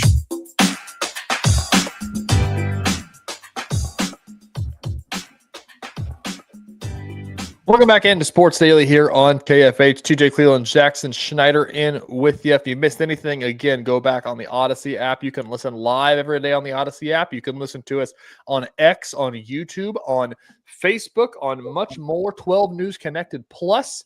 Go find ways to live stream this. You can also obviously listen on the radio, 97.5 FM, KFH, home of sports talk radio. Jackson, I want to dig into this comment, as you can leave comments on our video stream, whether that be on YouTube, Facebook, or Twitter. We'll find a way to see it. We'll get your calls. Get your comments here on the show. You can also call in on the IHOP hotline, KFH hotline. Max Power manning that 869-1240 if you'd like to chime in here. Jason Carey, loyal listener to the show here, says, with 2025 coming to an end, what are your favorite sports moments of the year? Either something you watched or you covered. Love you both. Jason, we love you. We love listening. We love viewers and listeners. I guess viewers if you're on YouTube. Jason's been here all 2025 and beyond. And he asks us what our favorite sports moments of the year are. Jackson, I'll let you go first. I know you're new here to KFH, but you're not new to watching sports in Kansas. No, I am not. And I've had the pleasure of seeing a lot of really cool things in the year 2025. And this is a great question. I was actually sitting around the last couple of days thinking about that. Like, what have I done? What have I experienced this year, especially sports-wise? But I'm going to actually pick a April baseball game, actually a couple of April baseball games, because I was sitting in a hospital room in Salina Regional Hospital holding my son for the first time, and the Newman Jets, shout out to the Jets, that day played Wichita State in a baseball game out at the X Stadium. Yep. I'm still learning. I'm still new to Wichita, but that's all right. They were on ESPN Plus, and so I was tuning in, watching Newman and Wichita State play baseball, and holding my son, and that turned into watching the Royals play the Minnesota Twins, the first game of my son's life, and the Royals won thanks to Kyle Isbell driving in 2 runs of all things and hitting a home run that game. So I have this very vivid memory of being about as tired as I have ever been in my entire life, but holding my newborn son and watching the Royals beat the Twins. It was a very cool day for me. That's right. That's how Isbell Schneider got his name, after a Kyle Isbell walk-off against the Minnesota Twins in April. Jackson, to answer this question, we actually just did, I'm not sure if you caught it, on Sunday night. We had some end-of-the-year programming, trying to get by with all of our windows that we have over on the TV side. We had to do a Sports Sunday this past week, and everybody was out of town with all their Christmas obligations. We did a year in review, 2025 replay Sports Sunday. And we did everything basically month by month as we went along. And I think that 6 of the 10 biggest stories happened in the month of December. It has been that wild of a month. I think that we went from the Chiefs losing in the Super Bowl to March Madness coming to Wichita. I tell people that all the time, is that, I've covered Super Bowls, and I've covered the Elite Eight in New York City and everything like that. I've covered March Madness, every year that I've been in the business. And the March Madness that we had here in Wichita was the coolest one that I've seen of all of them. Even though KU wasn't here, just seeing everybody come out and, Kelvin Sampson biting my head off, telling me he was tired of Wichita State questions. That was a memory that I'll take with me for a long time. That was a good one. March Madness was a ton of fun. Obviously, the TBT in Wichita, the Aftershocks winning the $1 million was a lot of fun. Watching the Marcus Keene show, the honorary shocker. And then, as we keep going along here, you get into the month of December, as I'm talking about. Since all in this month, it's still December, which is crazy. We have seen Chris Kleiman retire, Colin Klein get hired, Paul Mills have a near-death experience, and we almost lost him there because of and a he heart literally talked to us from a doctor's Yeah, office. you were on the show that day. I meant to talk to you about that. Yeah, I could not bring that up yesterday and take the blame and say that's my bad, because apparently I just come fill in and Coach Mills is First going time through it. you ever talked to Coach Mills on the radio, he's on his deathbed, almost literally. Coach Mills having all that stuff go down. Then we, finally calmed down on the K-State front. And then Patrick Mahomes tears his ACL, and the Chiefs miss the playoffs a year after being in the Super Bowl. And then you keep going, and it doesn't slow down. And the Chiefs announce a move to the state of Kansas, which is like every single one of those headlines is one that if you see it, you're like, that's made up. That didn't actually happen. And it all happened in a month. That's how crazy of a year 2025 is in the sports world. And that's what I, talk to people about is that in the TV world, obviously there's the local elections as one of the biggest things that we do is covering elections. Tornadoes and severe weather is the other big reason that people turn on local news and everything like that. I said, if you take what the sports department's done in relativity to, other events, we just had 7 tornadoes hit the state of Kansas and an elected official stepped down because of a scandal, blah, blah, blah, blah, blah. That's how crazy of a month it's been for us in 2025. And that doesn't even include the Royals. And they've had a crazy year as well, full of injuries and everything like that. This month has been nuts, Jackson. It's been insane. And like all the things that you just listed in the month of December, like it would be an insane year, but it was literally a month. Like you can still backtrack and there's still so much other stuff that has happened in the year 2025. Like I don't think we have a long enough show to talk about everything that has happened in 2025. I mean, you talk about the Royals. I mean, they had made the playoffs the year before, and there were expectations for the Royals this past year, which is crazy to even think about. And, you mentioned injuries and you mentioned, unexpected things. Like, I don't think we had Chris Bubich being an awesome starter on the radar. And then the injury to him pops up, or Cole Reagan's dealing with all these injuries. And that Royals season is a marathon too. That's like 7 months of the year right there. And you could just dive into all the storylines there. My goodness. It's like crazy. I'm a baseball guy. You're a baseball guy. We could talk baseball all day long, but it's just amazing to think about all the craziness that happened this past year. Yeah, and we haven't even started talking about the Newman. Drew Mouse stepped down as the head coach at Newman. No, we won't indulge into Newman topics here on the show. You can find that on the Jetcast, hosted by Jackson Schneider. Hey, we'll talk about the Jets anytime. That's right. Anytime. I know you will. We're getting into conference play basketball wise New Year's Day. It's true. I saw RJ Allen a couple of weeks ago. I'm into the point now where I've been graduated so long. I think that Thomas Ford, not to get too deep in the weeds here, that was the only guy that I think I crossed paths with that was on the roster. I don't think he's playing anymore. If he is, I not even know. I'm not even sure.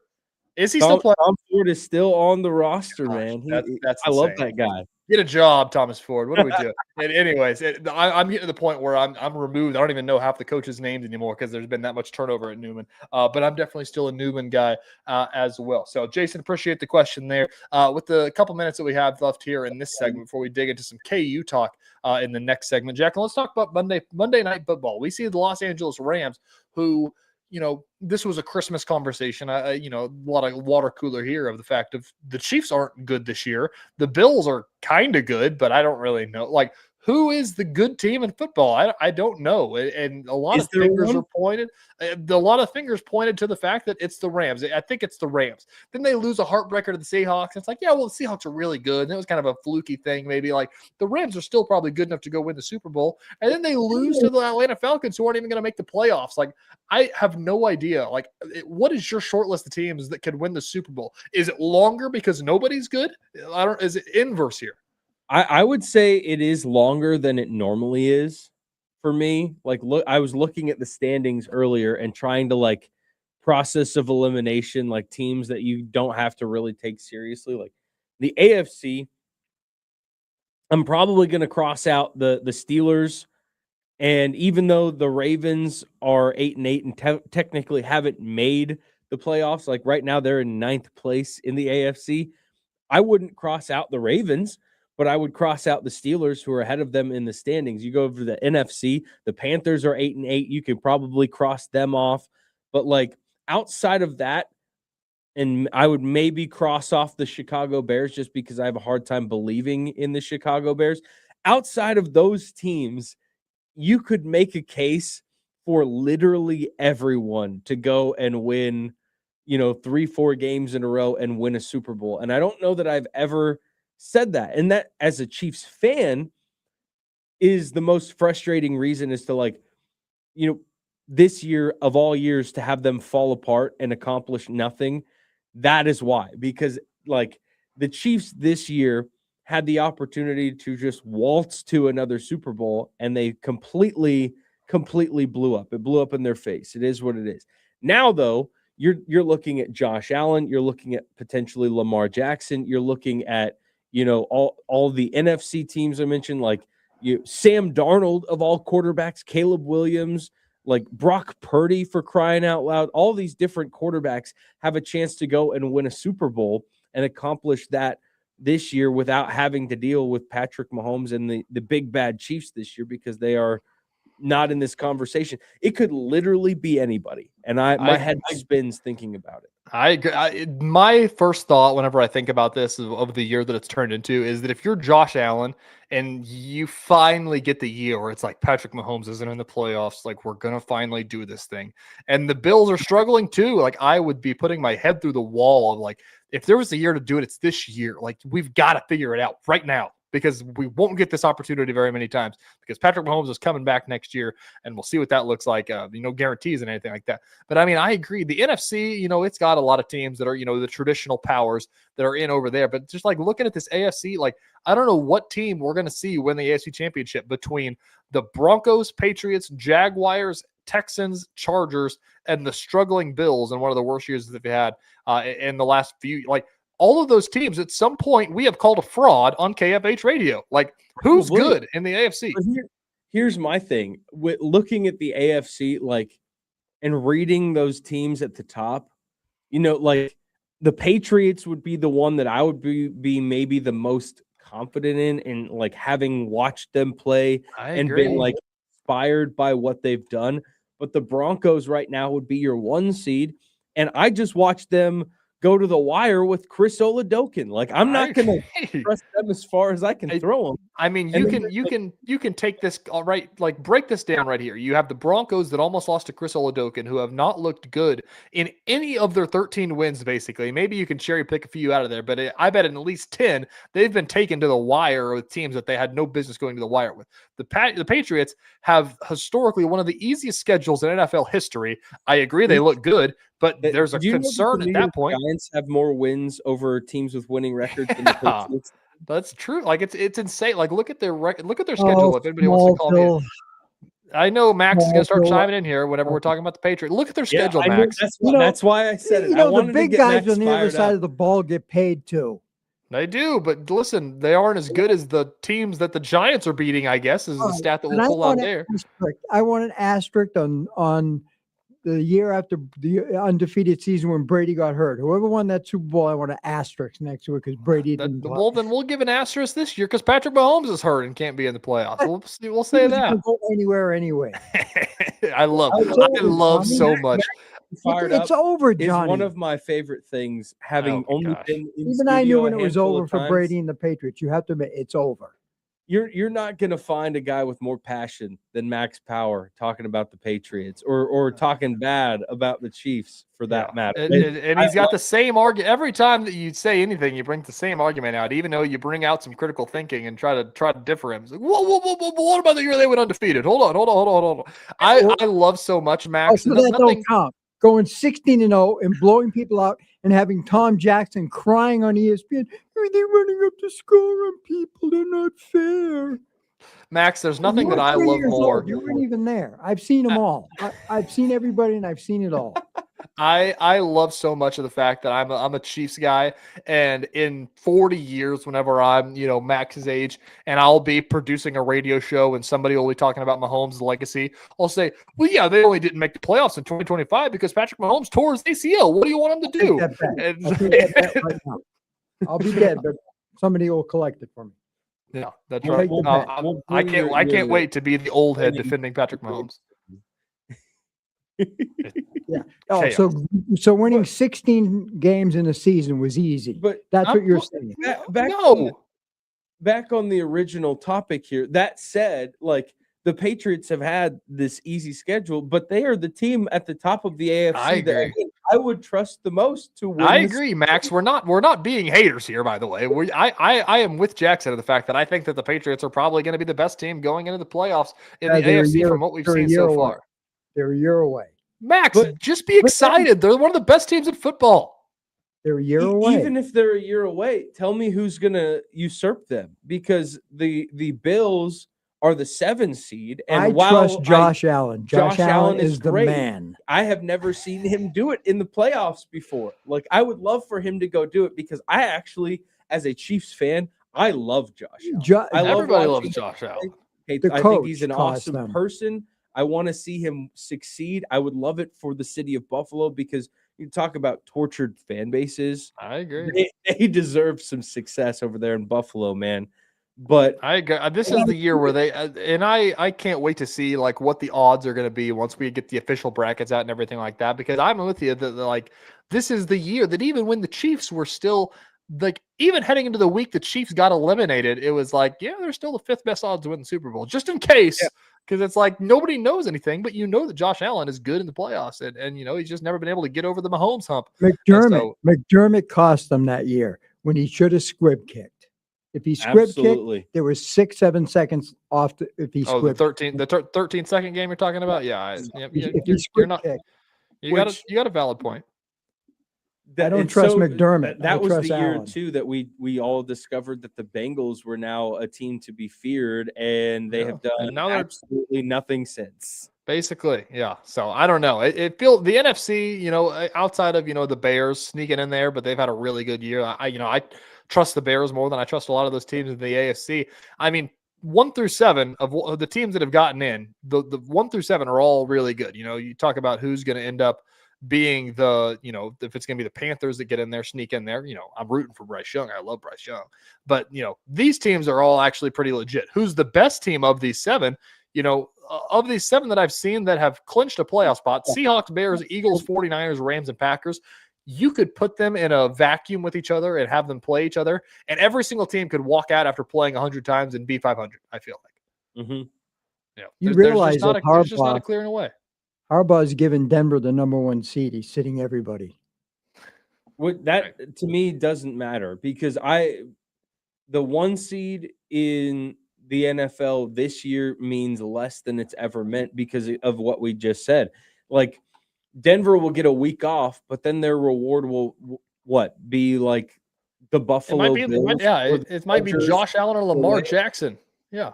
Like, great, you get a week to rest, but I don't think that 1 week is going to solve any of the Broncos' issues. Or even in the NFC, the Seahawks get the 1 seed, they'll get a week off, but they may end up playing the LA Rams again, and that game was a coin flip 2 weeks ago. Who knows what's going to happen? I know, I'm excited to sit my fat butt on a couch and watch it all. I know it's weird not watching the Chiefs, and I do think that Jacob and I have talked about this, is that a lot of the people outside of the Kansas City Chiefs that are Chiefs haters are going to miss the fact that the Chiefs aren't playing, because they're going to be watching, Texans Jags, and it's like, well, is this weird? Was this a playoff game? I don't.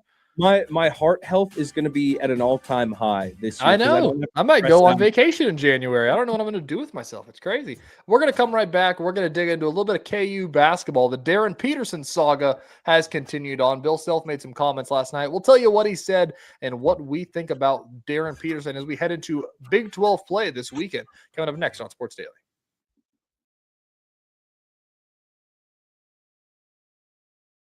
Lightning, hail, tornadoes, flooding. It's the worst of severe weather, and it's coming.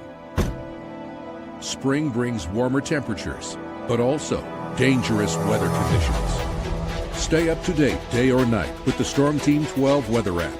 You'll get accurate forecasts, so you can plan ahead and stay safe, no matter the weather. Download the Storm Team 12 weather app, brought to you by Stutzman's Greenhouse. The future of television has arrived. Next Gen TV is here with stunning video, movie theater quality sound, enhanced voice clarity, and interactive features, all upgradable for the future. Learn more at watchnextgentv.com.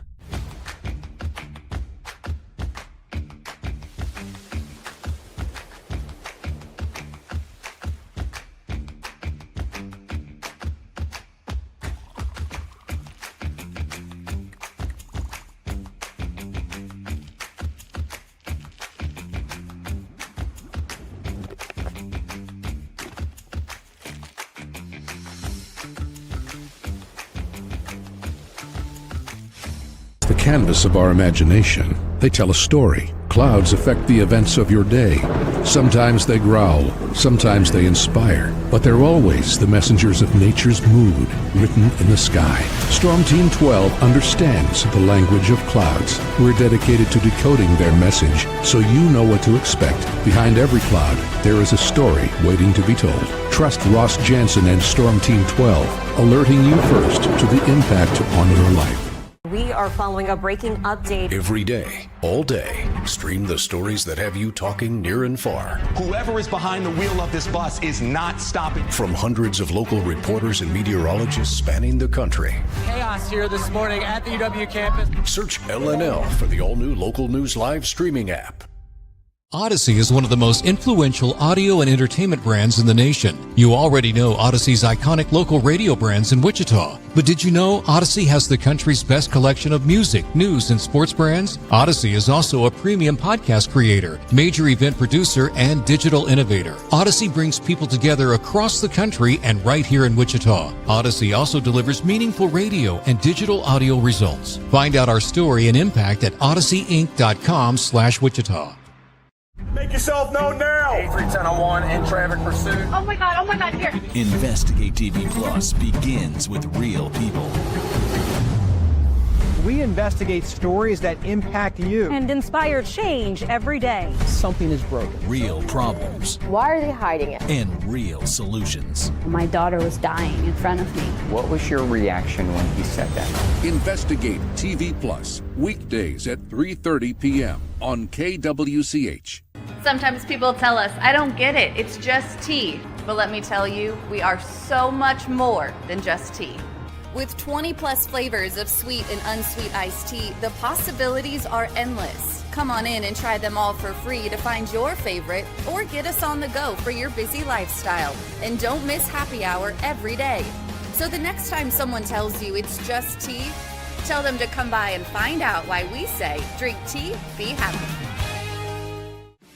Jim Rome here, lighting up your afternoons on The Jim Rome Show. Catch me starting at 2 on Wichita's #1 sports radio, Kansas fan headquarters, 97.5 and 1240 KFH.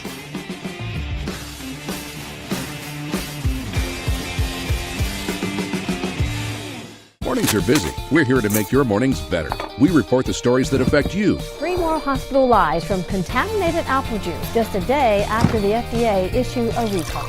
We're here to make your mornings better. Closing east and westbound lanes of K96 for repairs. With 12 News, you're prepared for your whole day. Scattered thunderstorms across the state into the afternoon. Stay a step ahead with 12 News this morning on KWCH and KSCW.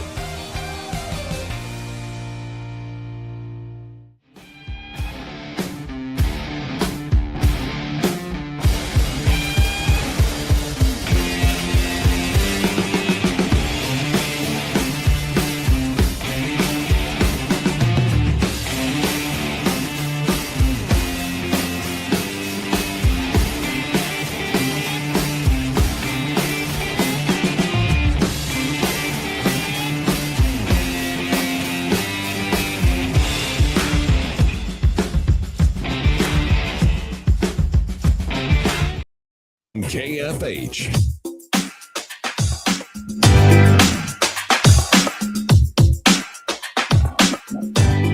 All right, welcome back in here to Sports Daily. Jackson Schneider and Tejay Cleland finishing up the show here for you. One final segment before we wrap things up for you.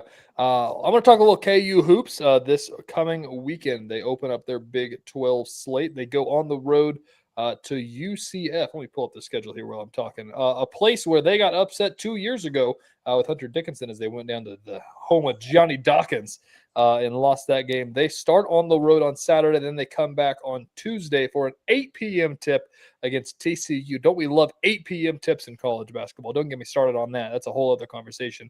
But it's a team that it has had a lot of questions as they built it, had a lot of questions as Hunter Dickinson left and graduated of what it would look like. And we knew it was going to have Darren Peterson, and the rest was kind of all of a question. Now, as we head into conference play, we know that we'll have everything else. And now Darren Peterson is a question. That's a fat slice of irony in your face for thinking you know anything.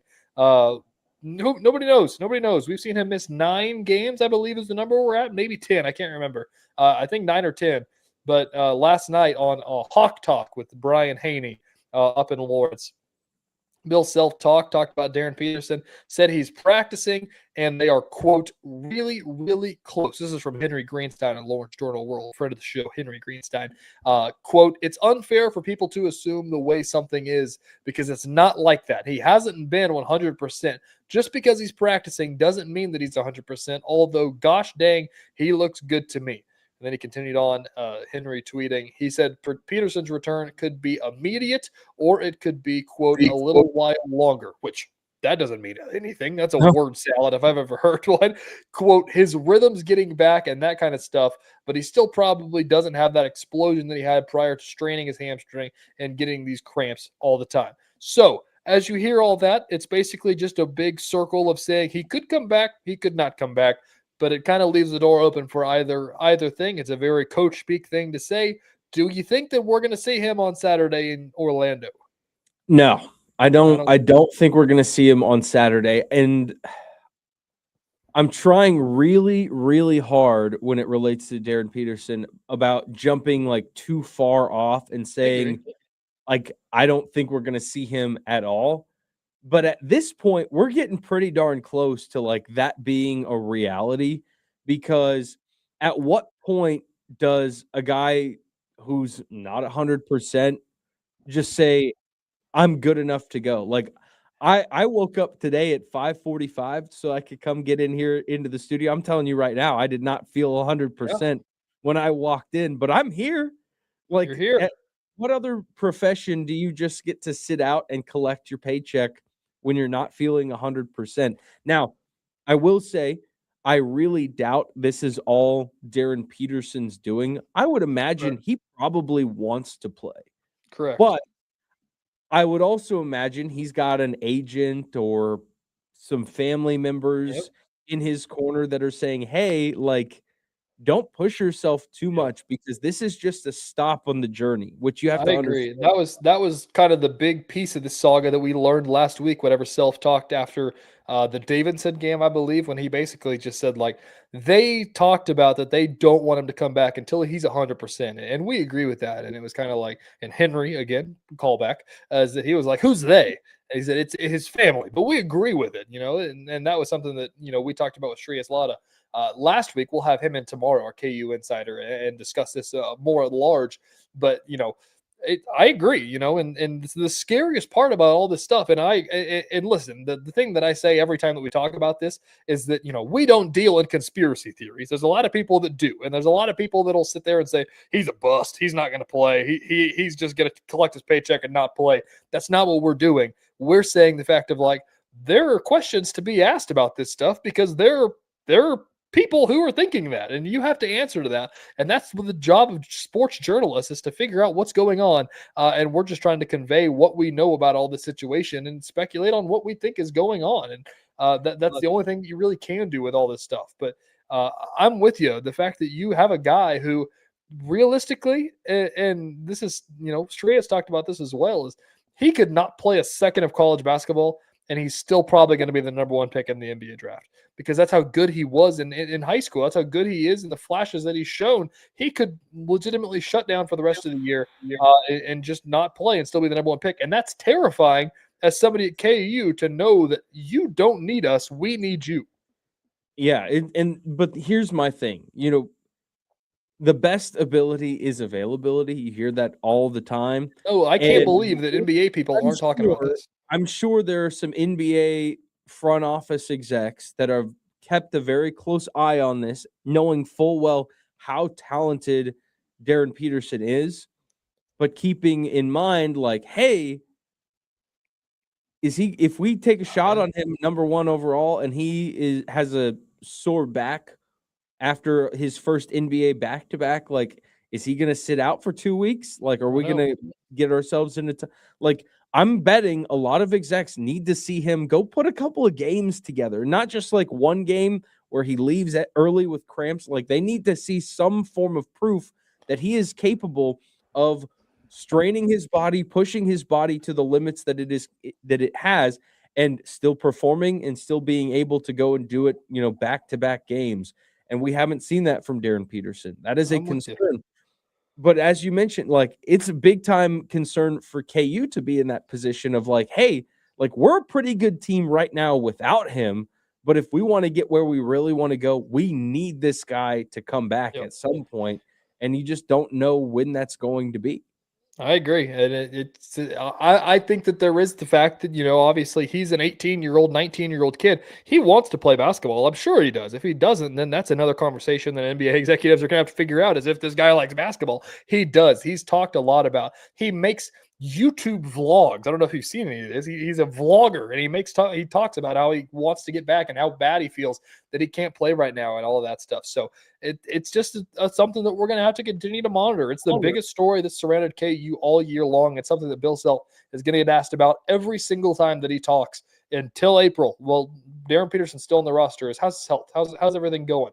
And he's going to have to answer that question. And last night he answered it and basically said it could be immediate or it could be a little while longer, which means it could be any time in the calendar year of 2026, basically. I don't know. Make your own assumptions of what that means. It kind of just, to me, it leaves the door open to where they can say he can't play on Saturday, and that's just kind of how Bill Self, works. He understands the things that he says, and I think he's just giving himself an opportunity there, if I had to guess. TJ, let me ask you this. So KU plays on Saturday, and for them, that means that they basically got I think it's 12 days rest between the win over Davidson and this game against UCF to open Big 12 play. Darren Peterson, hasn't played since, parts of that NC State game, correct? So it's been a long time. It has been almost, we'll call it 3 weeks since he's touched a basketball court in a game for KU. But with 2 weeks essentially off from games to practice or not practice or rest or whatever, and coming into this game against UCF, are you more concerned about Darren Peterson if he doesn't play? Like, I am, because that your worry right now versus asking you Sunday morning knowing he didn't play the day before. Are you going to like threat level midnight if you're a KU fan? I don't know. Threat level midnight. That's a good callback there. But it's the fact of the is that, we talked about this back when they played Corpus Christi on November 11th, and he didn't play, and everybody's like, oh, so he's just not going to play against the Cupcakes. That's what we're going to do. He's just not going to play. He's just going to rest. And then it turned into he didn't play against Princeton. And it's like, yeah, well, we'll see if he plays against Duke. Then he didn't play against Duke. Then he didn't play against Notre Dame. Then he didn't play against Syracuse. Then he didn't play against Tennessee. Then he didn't play against UConn. And then the conversation turned to, well, let's pump our brake. Like, we just need him when the games matter, okay? Like, KU fans need to calm down. Just get him back for Big 12 play, and it'll be fine. And then it turned into he played against Mizzou and NC State limited. He left both of those games early. And then it was like, do we shut him down and just let him rest and figure this out? And KU was adamant of the fact of, we're not going to shut him down. We're going to keep going like he's going to play because he's that close. He's that close to playing. And if he doesn't play on Saturday, then why didn't you shut him down? Like, he is shut down at that point. Like, if this is something, that's the biggest thing about all this stuff, is that the transparency has been kind of weird, and it's a weird injury, and I understand that they're trying to figure it out as they go along as well. But like, that's the frustrating part, is that everything has kind of gotten pushed back and said, like, it's not a big deal. It's not a big deal. It'll be a big deal on January 3rd. It's going to be January 3rd, and if he doesn't play, then it turns into the fact of like, okay, well, if he's missing conference games, like, when is he going to play? Like, when do these become something where he needs to push through something? And I don't want to hurt him, and trust me, I don't want the number one pick in the draft to go out and tear his hamstring because he tried to play hurt, and Kevin McCullough tried to play hurt, and he made it worse, basically. That's something that we've talked about a lot as well. But that's why it's become such a big deal, and that's why the panic meter has kind of gone up more and more as we got along through this. If he doesn't play on Saturday, it'll be the highest that it's been, all year for sure. It'll be January 3rd, and of course it'll be all year. Sorry. Anyways, go ahead. Are you one of the guys that wakes up on January 1st and says, oh, I haven't showered since last year? Oh, man, I love a good dad joke. I'll see you next year. Hey. Yeah, I don't know. It's a crazy story. Jackson, we got a couple minutes left here. This is something that you sent over. This is making some national headlines. Tulsa of the American Conference, foe of the Shockers, not in football, though. They are renting a house and calling it the Portal House. January 2nd, through the 16th, the coaches will basically live in this house and basically spend all their days recruiting the transfer portal, bring recruits over to this house for their visits, and they're going to like live stream some stuff and make a little documentary out of it as well. It feels like a good idea, I think.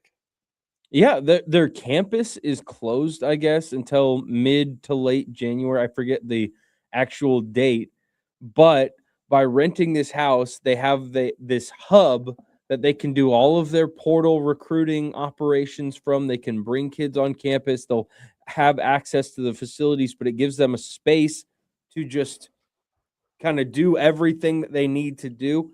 And it's a very unique opportunity to give people a firsthand look at what the portal is like now, especially for a mid or a G5 program. Like the G5 programs, we talk about, the portal and how it's hit K-State harder than it has before this year. This is like every year occurrence in the G5, because you've got kids that are your top tier G5 kids are going to go and transfer up to a Power 4 program, or you've got kids that are coming up from D2s that we're going to, we're under recruited. They're going to come to a G5 team like yours. Like, these guys are busy as all get out for the next several weeks. It's going to be very interesting. I'm going to tune in. I'm very excited. I'm excited to see it as well. I like Trey Lamb, their coach, number one golfer in all of college football coaches, by the way. Just a real stick. He's good. The best thing I saw about this yesterday is I can't wait for people to call this corny and then call it cool whenever Alabama does it in 2 years. That's probably the most truth about this. Stay with us. A little more Sports Daily coming up right after the break.